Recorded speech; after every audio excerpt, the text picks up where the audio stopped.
حج کرنا یہ اللہ تعالیٰ کا فریضہ جس کے اوپر آیا ہے تو حج کرنا ہے، لیکن کیا ہے اس کے بارے میں ضروری جو احکام ہے نا وہ علماء کرام سے سیکھنے چاہیے۔ اب یہ ایسا حساس معاملہ ہے، اگر کوئی بندہ حج کرنے کے لیے جا رہا ہے نا تو حج کے احکام سیکھ کر بندہ جائے، تاکہ وہاں پر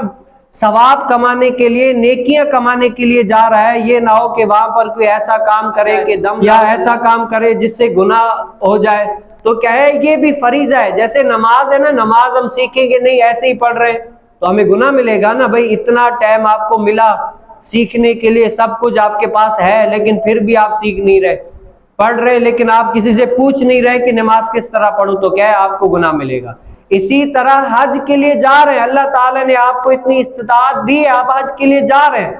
حج ہو گیا، عمرہ ہو گیا، جا رہے ہیں، لیکن حج و عمرے کے ایسی کون سی باتیں ہیں جو وہاں پر کرنی چاہیے، ایسی کون سی باتیں ہیں جن سے ہمیں بچنا چاہیے، ایسی کون کون سے افعال کام ہے وہ علماء سے پوچھ کر رجوع کرنا چاہیے، تاکہ ہم وہاں پر جائیں تو ہمیں ثواب ملے، نہ کہ ہمیں گناہ ملے۔ تو علماء اس بارے میں ہمیں بتاتے ہیں کہ ہر دین اسلام نے ہر بارے میں رہنمائی کی ہے۔ آپ حج کرنا چاہتے ہیں، دین اسلام نے پورا چیپٹر دیا ہوا ہے کہ حج کس طرح کریں گے، کس پر لازم آتا ہے، حج کیسے کرے، اس کے احکام کیا کیا ہے، ہر لحاظ سے۔ حج ہو گیا، زکوٰۃ ہو گیا، نماز ہو گئی، روزہ ہو گیا، کوئی بھی دین اسلام کے اندر عبادت ہے تو کرنا کیسے ہے، دین اسلام نے وہ بھی طریقہ بتایا۔ اللہ رب العالمین سے دعا ہے کہ ہمیں بھی ان باتوں پر عمل کرنے کی توفیق نصیب فرمائے۔